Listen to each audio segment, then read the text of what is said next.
Я в своей жизни общался со множеством поляков и даже изучил некоторые их словечки, называть не буду. Живя в Англии, это неудивительно, их там миллион. Вообще как-то принято считать, что поляки русских недолюбливают, но на личном опыте я не смог в этом полноценно убедиться. Скорее наоборот, встретил представителей этой нации, которые увлекались русской литературой, хорошо знали русский язык и никаких негативных эмоций по поводу русских в целом не испытывали. Но то мой личный опыт, а в жизни все намного сложнее, чем может показаться на первый взгляд. За фасадом приятельских бесед и бытовых отношений скрывается нечто большее. Целая история, многовековое наследие обид, политических игр и конфликтов, которые, несмотря на свою давность, до сих пор живут в польском обществе. Обида – это всегда чувство, связанное с бессилием. Когда человек или целая нация годами, десятилетиями, веками не может простить что-то, это перестает быть трагедией и начинает выглядеть странно. Потому что вместо того, чтобы двигаться вперед, строить, развиваться, вся энергия уходит на демонстративное «помним, не простим», даже когда обидчик давно ушел, изменился или вообще предлагает диалог. У Польши обида на Россию превратилась почти в ритуал. Ее достают по случаю, размахивают как флагом, пишут в учебниках, озвучивают на международных площадках. Иногда это выглядит логично, иногда как фарс. Особенно, когда политик в пиджаке с флагом НАТО кричит про русскую угрозу, находясь в уютном Евросоюзе под зонтиком США и при этом торгует с Германией и Китаем, как ни в чем не бывало. Это делает позицию этой страны странной не потому, что у нее нет оснований для обид, а потому, что она выбрала обиду как основу идентичности. Это выглядит так, будто Польша строит свое «я» не на том, кем она хочет быть, а на том, кого она не может простить. Не мы поляки, а мы те, кого обидела Россия. А когда взрослый человек или государство вместо действий живет эмоциями, особенно застывшими, это всегда выглядит немного нелепо. Вот и получается, ни трагедия, ни фарс, ни враг, ни союзник, ни великая держава, но и не жертва. А что тогда? И чтобы понять, откуда это все, нужно посмотреть в прошлое, в очень богатое, драматичное и в чем-то даже поучительное прошлое Польши.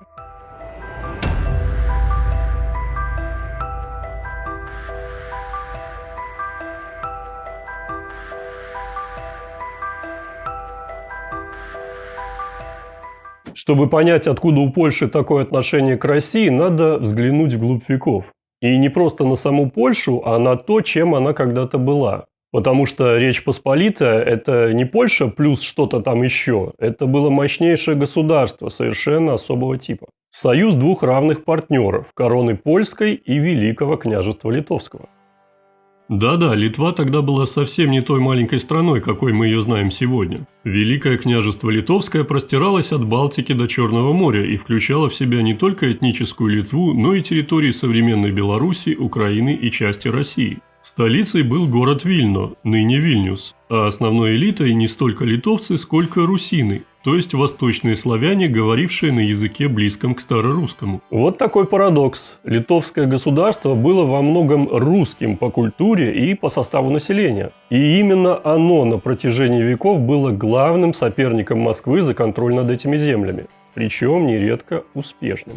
А Польша, в свою очередь, была частью западноевропейского католического мира с мощной шляхтой, университетами, магдебургским правом и амбициями региональной империи. И вот в 1569 году они объединились в единое государство – Речь Посполитую, союз католической Польши и православно-славянской Литвы. Это был государственный эксперимент, опередивший свое время. Речь Посполитая была действительно уникальным государством. Здесь выбирали короля на сейме. Здесь была одна из первых форм шляхетской демократии. Здесь действовал liberum veto – право каждого депутата сейма заблокировать любое решение, буквально закричав «не дозволяю». Иногда это называли «золотой свободой», иногда анархией шляхты. Но факт остается фактом. Речь Посполитая была огромной, амбициозной и в какой-то момент очень могучей. Киев, Смоленск, Чернигов, Брест – все это было под польско-литовским контролем. Православных подчиняли католическому влиянию, вводили унию, латиницу, а русскую знать приучали к польской культуре.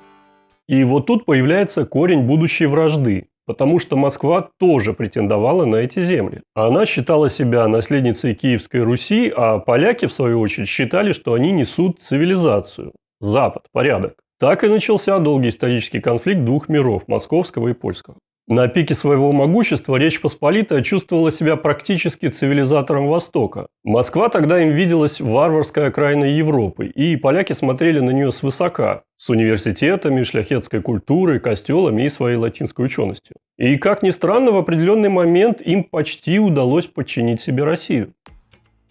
Начало 17 века. Смутное время. В Москве хаос, престол пустует. Голод, мятежи, интервенты. И вот тут появляется польский след, о котором в России помнят до сих пор. Поляки поддерживают Лжедмитриев, отправляют войска, заключают унии с боярами. И в итоге 1610 год. Польский гарнизон входит в Кремль. Реально, официально. Поляки сидят в Москве, а польского королевича Владислава хотят посадить на русский престол. И если бы не народное восстание, ополчение Минина и Пожарского, кто знает, чем бы все это закончилось. Для России это был момент унижения, чужаки на Красной площади, чужая речь в кремлевских палатах. Для Польши – момент триумфа, мы дошли до Москвы. Но триумф оказался недолгим. Поляков выбили, унию с Россией не заключили, а вот обида осталась, причем с обеих сторон.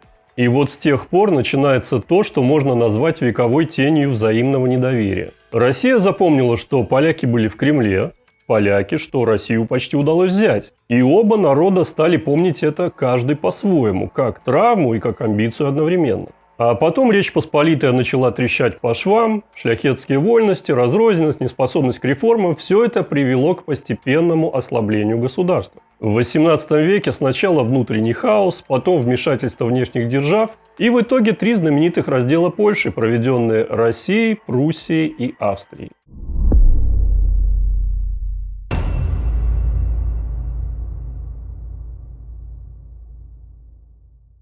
И вот здесь начинается самое интересное. Представьте себе государство, которое исчезает с карты Европы частями. Не за одну ночь, а целых 3 раза за 23 года.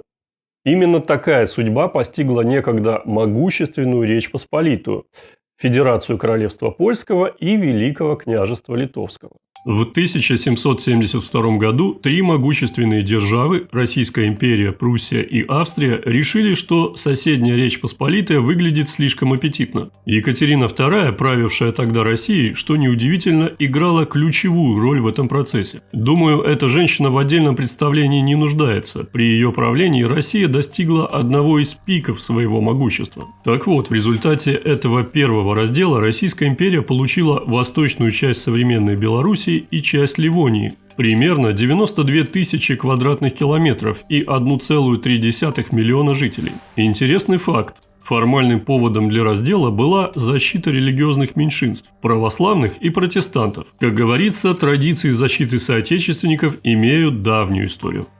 Прошло 20 лет, и аппетиты соседей разыгрались снова. На этот раз к обеду присоединились только Россия и Пруссия, оставив Австрию за столом переговоров. России достались центральная часть современной Белоруссии, правобережная Украина, восточная часть Волыни около 250 тысяч квадратных километров с 3 миллионами жителей. Екатерина II, надо думать, была очень довольна таким исходом дела. В 1795 году все 3 державы решили, что пора уже покончить с остатками Речи Посполитой. Россия, Пруссия и Австрия полностью поглотили это государство, и оно исчезло с карты Европы. России достались Западная Беларусь, Литва, Курляндия и часть Волыни, около 120 тысяч квадратных километров и 1,2 миллиона жителей. Последний король Речи Посполитой Станислав Август Понятовский был вынужден отречься от престола и доживал свои дни в Санкт-Петербурге. Хороший выбор, сам люблю этот город. За все 3 раздела Российская империя получила около 462 тысяч квадратных километров и 5,5 миллионов новых подданных. Екатерина II расширила владение империей и создала знаменитую черту оседлости, где в основном проживало еврейское население бывшей Речи Посполитой. А для современного россиянина эти события объясняют, почему в нашей истории так переплетены судьбы восточноевропейских народов и откуда взялись многие территориальные и политические вопросы, которые не теряют актуальности и сегодня. Но вернемся к польскому самосознанию по результатам всех этих перипетий. И вот тут главный психологический перелом. Сначала поляки смотрели на Москву с высоты, мол, варвары-лапотники. А потом эти варвары взяли Варшаву. Полный и абсолютный когнитивный диссонанс. То есть, представьте, не просто проигрыш, а унижение от того, кого когда-то считали ниже себя. Вообще, это как-то неправильно считать кого-то ниже себя. Несет риски для того, кто так считает. Еще раз сопоставляем события. 1610 год. Польский гарнизон входит в Кремль. 1795 год. Польша теряет свою государственность. Не нужно быть психологом, чтобы понять, какие чувства породил этот исторический контраст в польском самосознании.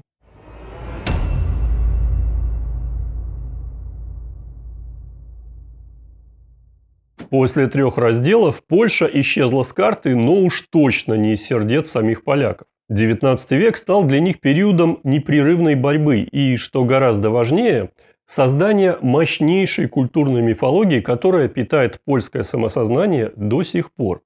Давайте немного заглянем за кулисы этих событий. Восстание началось в Варшаве в ноябре 1830 года, когда группа офицеров царства польского решила, что под властью русского царя Николая I им слишком тесно. «Мы не рабы», – провозгласили они, несмотря на конституцию и автономию, предоставленные Александром I. Итог. Разгром восстания, ликвидация польской конституции, армии и сейма. Но поляки обрели нечто куда более ценное – первую главу своего национального эпоса о героическом сопротивлении.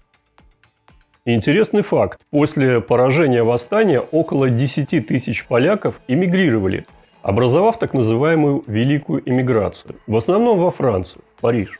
Среди ярчайших фигур великой эмиграции особое место занимает Адам Мицкевич. Поэт, который умудрился стать яблоком национального раздора спустя век после смерти. Родившийся в Новогрудском уезде, территория современной Беларуси, он начинал свои поэмы словами «Литва, отчизна моя», имея в виду исторические литовские земли. При этом писал на польском, считал себя польским патриотом, а жил преимущественно в Париже. Сегодня его с равным энтузиазмом записывают в свои национальные герои и поляки, и белорусы, и литовцы.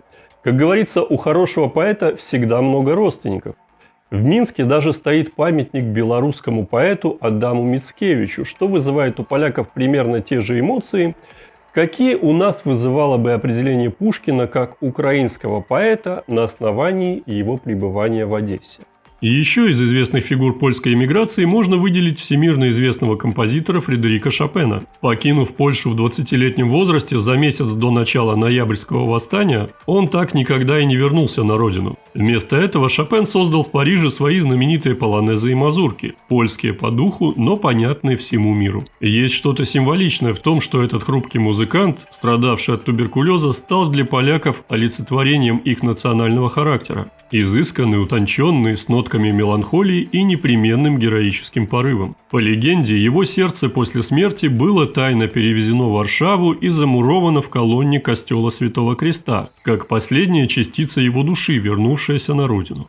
Спустя 30 лет Польша решила повторить попытку и снова в самый неудачный момент, сразу после крестьянской реформы в России. Восстание началось в январе 1863 года и продлилось 1,5 года в форме партизанской войны. Результат – очередное поражение, казни, Сибирь, русификация и даже запрет на использование слова «Польша» в официальных документах. Поражение? Технически да, но культурно настоящая победа. Ведь что может быть романтичнее, чем бороться за свободу, когда шансы равны нулю? В общем, закончилось это все не очень хорошо.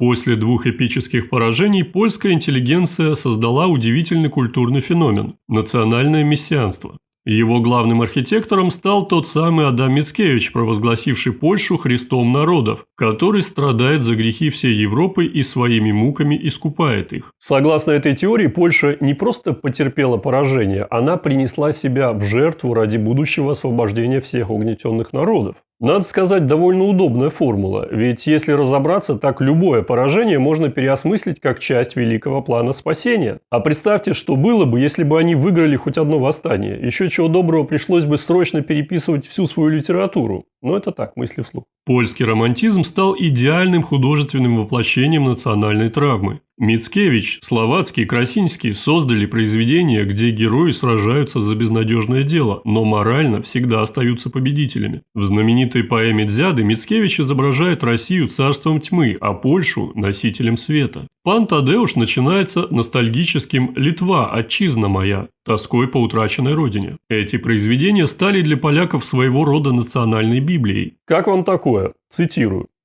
«Темные земли, царство России, где бездушие, где жизнь мертва. Польша же, как светлый огонь, горит среди мрака, спасая и ведя к свободе».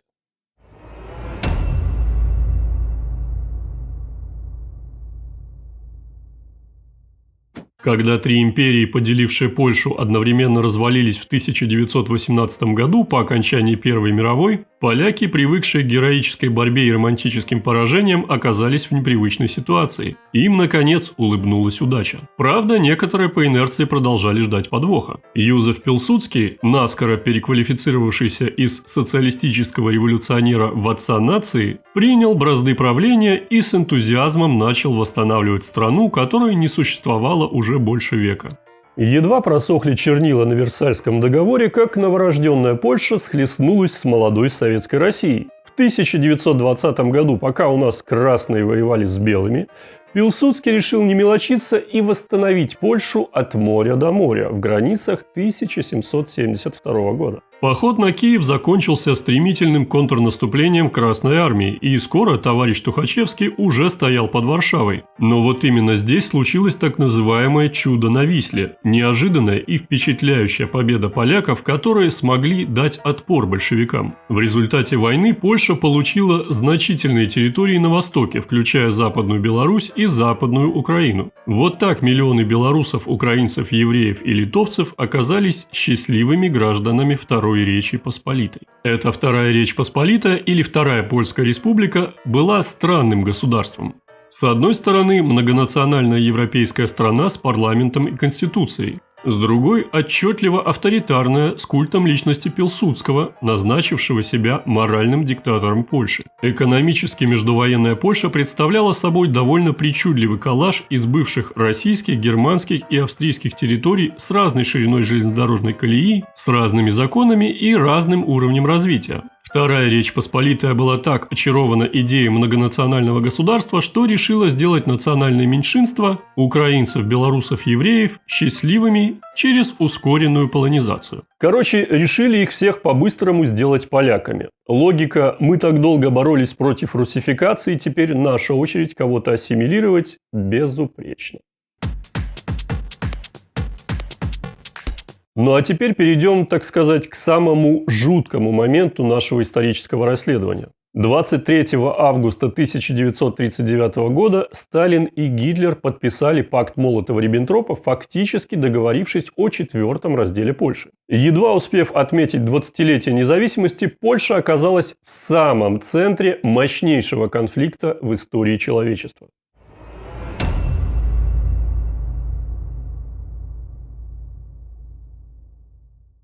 1 сентября 1939 года Германия напала на Польшу, начав Вторую мировую войну. Через 17 дней, когда польское сопротивление уже было практически сломлено, с востока вошла Красная армия. В западной части страны нацисты создали генерал-губернаторство, где поляки были низведены до положения рабов. Восточные территории вошли в состав СССР.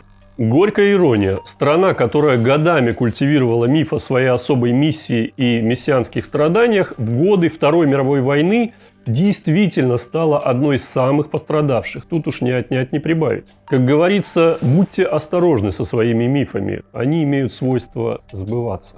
Из наиболее трагических эпизодов тех лет могу выделить вызывающие до сих пор ожесточенные споры Катынский расстрел. Напомню, это массовая казнь пленных офицеров польской армии, осуществленная весной 1940 года на территории СССР. До 1990-х годов Советский Союз и позднее Российская Федерация официально отрицали свою ответственность за расстрелы в Катыни, настаивая на том, что это преступление было совершено нацистами во время Второй мировой войны. Когда Путин пришел пришел к власти в 2000 году, Россия продолжала придерживаться официальной линии, что расстрелы в Катыни были произведены немцами. Однако с течением времени ситуация начала изменяться. В 2010 году Путин заявил, что Россия признает ответственность СССР за Катынскую трагедию. Этот шаг стал важным в контексте улучшения отношений с Польшей и других стран Центральной и Восточной Европы. В день 70-й годовщины Катынской трагедии президент России совместно с президентом Польши Лехом Качинским возложил цветы к мемориалу в Катыни. В ходе этого визита Путин выразил соболезнования и фактически признал вину СССР за эти расстрелы. Там больше нет никакой правды, которая как-то была бы скрыта от кого-то. Возникает вопрос, конечно, почему часть людей сослали в Сибирь, а часть взяли и расстреляли. Нет этому рационального объяснения. И в документах этого нет. Непонятно, зачем это было сделано. Почему совершено это преступление. С какой целью. Нет никакого объяснения. И ни одного намека в документах на это нет. Вот мы сегодня говорили, я могу также откровенно сказать, так как я говорил господину премьер-министру, свое собственное представление. После, кстати говоря, встречи с учеными, я к стыду своему не знал, теперь вот знаю, что, оказывается, в 2020 году военной операции в советско-польской войне, в советско-польском тогда вооруженном конфликте руководил лично Сталин. Я этого даже не знал. И тогда, как известно, Красная Армия потерпела поражение. В плен было взято довольно много красноармейцев. По последним данным, от голода, болезней в плену в польском умерло 32 тысячи. Полагаю, повторяю, это мое личное мнение, что Сталин чувствовал, во-первых, свою личную ответственность за эту трагедию, и, во-вторых, совершил этот расстрел, исходя из чувства мести. От этого совершенное деяние не перестает быть преступным. Ну, может быть, это что-то может объяснить. Мы этого не знаем, и в документах этого нет. И еще один штрих в общую картину. В августе 1944 года, когда Красная Армия уже подошла к предместьям Варшавы, польская армия Краева подняла восстание против немцев. Расчет был на то, что поляки сами освободят свою столицу до прихода советских войск. Но восстание было жестоко подавлено нацистами, а Красная Армия остановилась на восточном берегу Вислы и наблюдала за всей этой агонией. За 63 дня погибло около 200 тысяч поляков, в основном мирных жителей. А Варшава была практически стерта с лица земли. Героизм? Безусловно. А по факту катастрофа, которая, впрочем, идеально вписалась в польскую мифологию героического поражения. В 1945 году Польша формально восстановила независимость, но фактически оказалась в советской сфере влияния. Страну ждали 45 лет социалистической демократии под чутким руководством старшего брата. Из многонационального государства Польша превратилась в фактически моноэтническую страну. Евреи были уничтожены в Холокосте, немцы изгнаны с западных территорий, а украинцы и белорусы остались за новой восточной границей или были переселены в рамках обмена населением. Историческая ирония. Сталин буквально передвинул Польшу примерно на 200 километров на запад. Она потеряла Вильнюс и Львов, но получила Щецин, Вроцлав и Гданьск. Многие поляки до сих пор чувствуют ностальгию по Кресам Всходним, восточным окраинам. Хотя, надо признать, с экономической точки зрения они получили гораздо более развитые территории. В 1991 году падает Советский Союз. Для Польши это стало без преувеличения историческим шансом. Возвращение в свободную Европу стало своего рода национальной идеей. В 1999 году Польша вступает в НАТО, в 2004 в Европейский Союз. Символически как бы навсегда разворачивается спиной к Востоку и лицом к Западу. Но Запад – это не только демократия, кофе на вынос и права меньшинств. Это еще и геополитика. А в ней, как известно, у всех свои интересы. И вот тут действительно начинается самое интересное. Ведь по сути, что такое Польша? Ну, в глазах той самой свободной Европы или коллективного Запада. Просто идеальная передовая база НАТО. И именно так ее начинают рассматривать западные стратеги. Американцы с энтузиазмом размещают у нее на территории солдат, танки, радары, систему ПРО, весь геополитический гардероб. Местные политики тоже не против. Ведь можно, наконец, сыграть важную роль, быть не просто чьим-то задним двором, а полноценным членом НАТО. Да и деньжат неплохо срубить на всей этой делюге. Это я про политиков. А еще вдруг ни с того ни с сего всплывает проект, предложенный еще Юзефом Пилсудским 100 лет назад. Смысл простой: союз стран от Балтики до Черного моря, который бы сдерживал Россию и, на всякий случай, Германию. Потому что мало ли.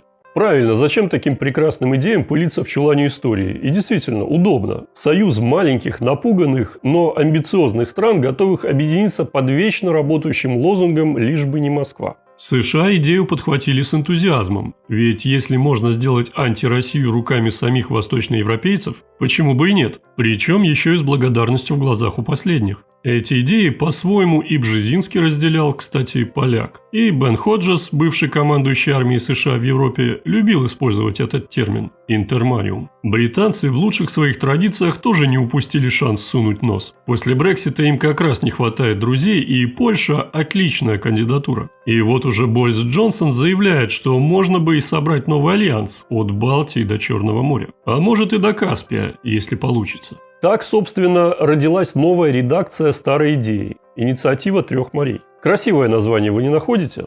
Страны Восточной Европы, соединенные в общий инфраструктурно-геополитический проект. Если точнее, то объединение 13 государств Европейского Союза и 2 стран-партнеров – Украины и Молдовы. И все бы хорошо, но за красивыми словами вроде интеграция, транспортные коридоры и цифровая безопасность снова маячит один знакомый силуэт – буферная зона между Востоком и Западом. Только теперь под новым названием и с другим логотипом. Те же яйца вид сбоку, как говорится. Польша в этом проекте видит шанс стать региональным лидером. Только лидером чего? Ну, чего-нибудь. Главным антироссийским рупором Европы это звучит. Центром сдерживания Москвы уже почти официально. Мостом между Вашингтоном и Киевом тоже неплохо. Проблема в том, что все эти роли именно что неплохо звучат, пока не начнут стрелять.